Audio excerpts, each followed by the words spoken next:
আমি একে দেবো পুরো $5,00,000। সার্কেলের ভেতরে পা রাখতেই 100 দিনের কাউন্টডাউন শুরু হয়ে যাবে। টাইমার শুরু হয়ে গেছে। এখন একে সার্কেলের ভেতরে 100 দিন থাকতে হবে। এখানে তো কিছু হ্যাঁ, নেই। এখনো পর্যন্ত নেই। ক্রিস, এখন আমি এখানে একটা বাড়ি রাখবো।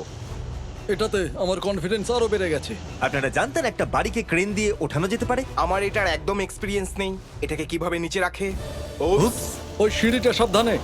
তুমি জানো অ্যাকচুয়ালি আর এই বাড়ির ভেতরে খাবার আছে, জামা কাপড় আছে, আর 100 দিন বেঁচে থাকার জন্য সমস্ত প্রয়োজনীয় জিনিস আছে। এটা no! এর থেকেও খারাপ হতে পারতো। ও মাই গড। আর এ হলো শনের ফ্যামিলি। আমি চাইছিলাম যে চ্যালেঞ্জ শুরু হওয়ার আগে তোমরা এর সাথে একবার দেখা করো।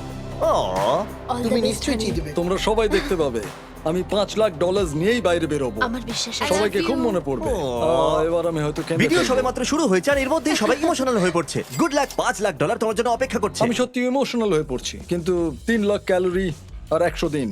একটা প্ল্যান আছে, খাবারকে অর্গানাইজ করি, কাপড়গুলো দেখে নিই, আর মাথাকে বিজি রাখার একটা রাস্তা খুঁজি। যদি আমি সার্কেলের বাইরে যাই তাহলে সারা জীবন পস্তাতে হবে। একদিন হয়ে গেছে, 99 দিন বাকি আছে। চলো কাজ শুরু করি, ঠিক আছে? স্ট্র্যাটেজি নাম্বার 1, এখানে কি কি আছে আর কতটা আছে আর সেটা কিভাবে অর্গানাইজ করবো সেটা ভাবি। পরের 100 দিনের জন্য তুমি এতটাই খাবার পাবে। যদি 50 দিনে শেষ করে ফেলো তাহলে খেলা শেষ। প্রথম আমার এই খাবারটা বেশি মনে হচ্ছিল। শন, হ্যালো, আমরা কয়েক ডজন ক্যামেরা দিয়ে 24 ঘন্টার প্রত্যেকটা গতিবিধি নজরে রাখছি। যদি ও এই রেড লাইনটাকে ক্রস করে তাহলে আমরা জানতে পেরে যাব। কি মনে হচ্ছে এই চ্যালেঞ্জের সবথেকে হার্ড পার্ট কোনটা হবে? এখানে একা একা থাকা, কোনো চ্যালেঞ্জ না হওয়া, এতদিন সার্কেলের মধ্যে থাকা, ও এখন হ্যাঁ, আমাদের সেটাই সাথে তো কথা দেখছি। বলছে কিন্তু আমরা বাড়ি চলে আর এসেছি। নিজের সঙ্গে কথা বলা। শোনো শন, হয়তো ওরা বেরিয়ে গেছে। আমি ওকে ঘেন্না করি, যেহেতু ক্রিস খুব ভালোভাবে বাড়িটাকে নামিয়েছিল তাই জলটা এখান থেকে যাচ্ছে না। দারুণ ক্রিস, এবার পুরো 100 দিন আমাকে এটা সহ্য করতে হবে। ওয়েদার খুব ভালো, তাই বাইরে কাটানোর জন্য এটা খুব ভালো। আর কিছু সবজি চাষ করা যাক। ও, চলার সময় আমায় খেয়াল রাখতে হবে, কারণ যদি ওটা আমি ক্রস করে যাই তাহলে গেম ওভার। ওই রেড লাইনটার মানে হচ্ছে মৃত্যু। যদি ওটা ছুঁয়ে দিই তাহলে সব শেষ। তাই কিছু কাঠ আমি পেছনে রাখি আর একটা সেকেন্ডারি লাইন তৈরি করি। তো এখন আমার বিউটিফুল সার্কেল তৈরি। শন, চলে এসো। কেমন চলছে বলো? দারুণ। আরে 1 মিনিট, এটা কি একটা চিড়িও? 100 দিনের জন্য তোমার কাছে এইটুকুই খাবার আছে কিন্তু, আর তুমি একটা চিড়িও ওয়েস্ট করছো। ঠিক আছে, দারুণ। এটা খুব দারুণ খেতে। শন এত ফাস্ট রুটিন বানাচ্ছে যে আমি অবাক হয়ে যাচ্ছি। এটা অফিসিয়ালি 10ম দিন। সরি, আমি এরকমের একটা জামা পরেছি। আসলে আমি একটা চকলেট ফ্যাক্টরি ঘুরে আসছি। শন, এর মধ্যে কোনো ক্যামেরাতেই নজরে আসছে না। শন, তুমি কি বাথরুমে আছো? হ্যাঁ, কি? ভাগ্য ভালো, ও কোথাও পালাইনি। Hey! হে ব্রো, কি খবর বলো? Good, এসে জড়িয়ে good. ধরি। হ্যাঁ, কেন নয়? তুমি তোমার ওজনও খেয়াল রাখছো? আমি 7 দিন অন্তর আমার ওজন চেক তাহলে করছি। শেষ দিনে তুমি পালোয়ান হয়ে যাবে বলছো? হ্যাঁ, শেষ পর্যন্ত আমি ফিট হয়ে যাব আর $5,00,000 এর মালিকও। তোমার ওয়াইফ আমাকে আশীর্বাদ করবে। মনে হচ্ছে এখানে সব ঠিকঠাক চলছে। 1 মাস পরে দেখা হচ্ছে। 1 মাস পরে বোধহয় এটা মজা করলো, কিন্তু সত্যি হতে পারে। গার্ডেন তৈরি করার চেষ্টা করছি। আমি রেড লাইনের থেকে কিছুটা দূরে লাগাচ্ছি। আমি ওই জেতা টাকা থেকে আমার ফার্মটাকে 100% সোলার সিস্টেম দিয়ে চালাতে চাই। আমার ফার্ম পুরো একেবারে টেসলার মতো হবে। এটাই আমার স্বপ্ন। আমি ফার্ম হাউসে এটাই করতে চাই। ওই টাকাগুলো জেতার আর অপেক্ষা করতে পারছি না। আর হয়তো এইসবের পরে আমি একটা লম্বা ভ্যাকেশনে যাব। ও, এক্ষুনি জিমি বললো যে একটা ঝড় আসতে পারে। জিজ্ঞেস করছিল ঝড় এলে তুমি কি সার্কেলের বাইরে যাবে। আমি বললাম যে আমি ওকলাহোমা থেকে। ও, আমি ওই প্লাস্টিকটার জন্য সার্কেলের বাইরে গিয়ে 5,00,000 হারতে চাই না। ও, ওইদিকে দেখো, বৃষ্টি শুরু হয়ে গেছে। আমার টাকা তো হাওয়াতে উড়ছে। ঠিক আছে, আমি ভেতরে যাচ্ছি। এই ছাদটা তো খুব বাজেভাবে লিক করছে। টয়লেটেও ফ্লাশ হচ্ছে না, কারণ আমার মনে হয় বৃষ্টির জলে পুরো ট্যাঙ্কটা ভরে গেছে। তোমরা আমার পেছনে এই লোকটাকে দেখছো? ওই সার্কেলের ভেতরে পুরো 16 দিন আছে। এটা তো তোমার সেই না খাওয়া চ্যালেঞ্জের থেকেও কঠিন। মনে করানোর কি দরকার ছিল? তুমি কি সেকেন্ড ফ্লোর দেখেছো? না, ওখানে যাওয়ার আমি চেষ্টা করছি। এটা খুবই স্টিফ। হেই জিমি, তুমি ন্যাড়া। আমি এসব থেকে দূরে থাকবো, কারণ আমি যদি ভেতরে থাকি তাহলে ওরা একে অপরকে বিরক্ত করবে, আমাকে নয়। যেহেতু বয়েজরা বিরক্ত করছে তাই ওদেরকে এখানেই ছেড়ে দিচ্ছি। ও, আমি এখানে তখনই সিঁড়ি লাগাবো যখন তুমি ক্ষমা চাইবে। চলো ক্ষমা চাও। আমরা বাইরে যেতে চাই। আমরা বাইরে বেরোনোর জন্য তৈরি। প্রথমে ক্ষমা চাও। আই এম সরি, তুমি ন্যাড়া। সরি, তোমাকে আমি ন্যাড়া বললাম। এটা কি খুব মুশকিল ছিল? হ্যাঁ, খুব। ছেলেরা কালকে আমার পুরো বাড়িটাকে নষ্ট করে দিয়েছে। আমার ইয়ার্ডটা পুরো একেবারে কাঁচে ভর্তি। আমার আর ভালো লাগছে না। আমি ভয় পাচ্ছি যে এই চ্যালেঞ্জটা শনের মাথায় যেন চাপ না ফেলে। আবার কি আমার বাড়িতে ঢুকে তছনছ করবে? না, আমার মনে হয় না। এই জায়গাটায় লাগাটা ঠিক হলো না। কি খবর চ্যান্ডেলার?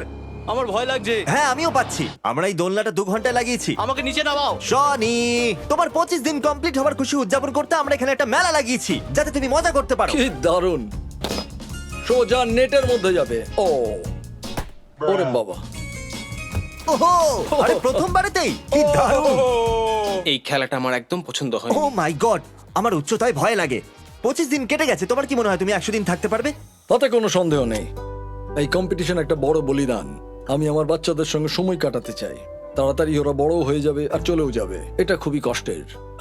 আমি আমার কাপড়গুলোকে অর্গানাইজ করছিলাম আর সেটা করার সময় আমি একটা নোটস পেলাম। এটা আমার মেয়ে আমাকে পাঠিয়েছে, সব থেকে ছোট যেটা। আমার একটা বউ আর 4টে বাচ্চা। আমি গত 18 বছরে এত একা কখনো ফিল করিনি। খাবার বাঁচানো, সার্ভাইভ করা, এটা খুবই মুশকিল। কিন্তু যেটা আমাকে সার্কেলের বাইরে নিয়ে যাবে সেটা হচ্ছে একাকিত্ব। আপাতত আমি ভাবতে চাই না। আমি গর্ডন রামজির থেকে অনেক কিছু বানাতে শিখেছি। যেহেতু শনকে আমরা 3 লাখ ক্যালোরির খাবার দিয়েছি, তাই শনকে খুব ভেবে চিন্তে খেতে হবে ওগুলোকে। কিন্তু আমরা ওকে অদ্ভুত জিনিস দিয়েছি খেতে। তাহলে এটা হলো আমার প্রথম সবথেকে খারাপ ডিশ। এটা হলো আমার কালকের বেঁচে থাকা কিছু খাবার। এটা জঘন্য। এটাতে শুধু কপি আছে, ওখানে উপরেও ক্যামেরা আছে। আমি 100 দিনের চ্যালেঞ্জে জামা কাপড় খুলে শোবো না। জিমি, এটা আমি তোমার জন্য করছি, যাতে তোমাকে কোনো খারাপ কিছু দেখতে না হয়। সকালেও আমাকে বললো, এই শন, তোমার বিছানা একটা মাকড়সা। আমি আবার বিছানাটা উল্টে দিলাম। আমি সার্কেলের বাইরে যাচ্ছি। এটা আমার শেষ দিন। আপনারা একটা লম্বা সময় ধরে দেখছেন মিস্টার বিস্টের একটা ভিডিওতে একটা সার্কেলের ভেতরে থাকা একটা সাধারণ ব্যাপার। 39তম দিন, আজকে ফাদার্স ডে। সারা রাত মনে হলো আমি যেন আমার বাড়িতে আছি। ফ্যামিলির কথা খুব মনে পড়ছে। আজকের দিনটা খুব বাজে যাবে। শন এটা জানতো না যে ফাদার্স ডেতে আমি ওর ফ্যামিলিকে ওকে সারপ্রাইজ দেওয়ার জন্য নিয়ে এসেছিলাম সার্কেলের ভিতরে। শন, তোমার জন্য একটা উপহার আছে। সত্যি? Happy father's day.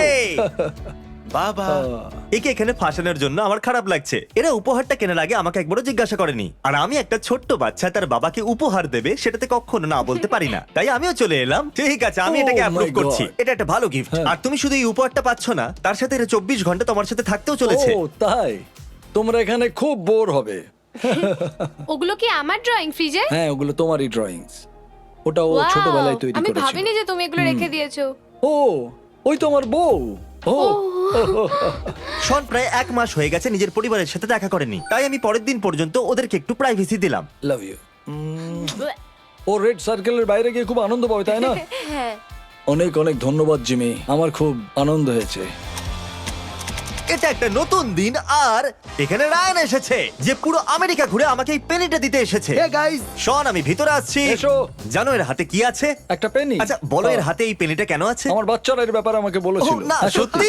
ও না, আমি এটা তোমাকে টাইম পাস করার জন্য দিচ্ছি। সত্যি? এই নাও ধরো। কালের 50তম দিন আর আমরা ওকে একটা সারপ্রাইজ দেবো ভেবেছি। ওকে বলো না। ওকে Okay. ওকে বাই, দেখা হচ্ছে Okay. শন। এটা অফিশিয়ালি 50তম দিন আর শন এখনো পর্যন্ত সার্কেলের ভিতরেই আছে। আর এই বিশেষ মুহূর্তটা উদযাপন করতে আমি কিছু ইউটিউব ফ্রেন্ডদেরও ডেকেছি। এটা আমরা এর ইউটিউব বন্ধু। আমার একটু ব্রেক চাই। শন, শন আজকে কতদিন? 50। ঠিক বলেছো।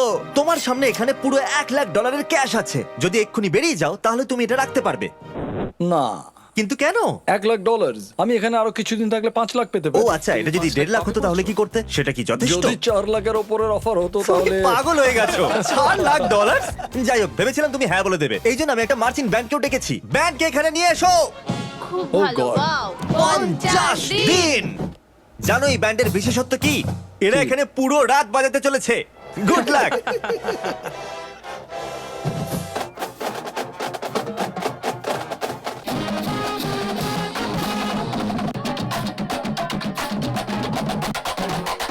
প্রথম 50 দিন আমি এটা দেখতে চেয়েছিলাম যে শন এটা করতে পারে কি না। আমি করতে পেরেছি, তাই না? পুরো 50 দিন হয়ে গেছে। এই চ্যালেঞ্জের লাস্ট হাফের জন্য আমরা কিছু খুব ক্রেজি জিনিসের প্ল্যান করেছি। আপনারা আগে কোনোদিন এটা দেখেননি। ও মাই আরে গড, বাপরে, ও মাই গড। ভাবতে পারিনি এরকম ভাবে শেষ হবে। 4 July, 54th day. Happy birthday America. তোমরা তৈরি? চলো চলো চলো চলো। ও পালাও পালাও। এই 4ঠা জুলাইয়ের অভিনন্দন শন। ও কি সার্কেল থেকে বেরিয়ে পড়ছে? সার্কেলটা দেখে চলতে হবে। চলো ভিতরে, একটু সাবধানে। আমি শুধু র্যান্ডম বাজি কিনেছিলাম, ভাবিনি এত পাগলামি হয়ে যাবে।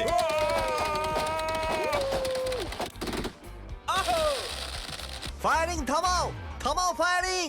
আমি কিচ্ছু দেখতে পাচ্ছি না। বন্ধ করো। সত্যি খুব দারুণ ছিল। হ্যাঁ, আমিও এটা বলতে চাইছিলাম। সত্যি আমাদের বাজি বিশেষজ্ঞ হওয়া উচিত ছিল। হ্যাঁ, ওটা আমি প্রথম আসল থেকেই। কথা যে 5th জুলাই চলে এসেছে, তার মানে আমাদেরকে যেতে হবে। আর বাজি পোড়ানো হ্যাঁ। হবে না। চলো এবার ফিরে যাওয়া যাক। আমরা 5ই জুলাই একদম সেলিব্রেট করব না। Thank you. ভাবলেই ভয় লাগছে জিমি এরপর কি করবে। তুমি বললে যে তুমি ভয়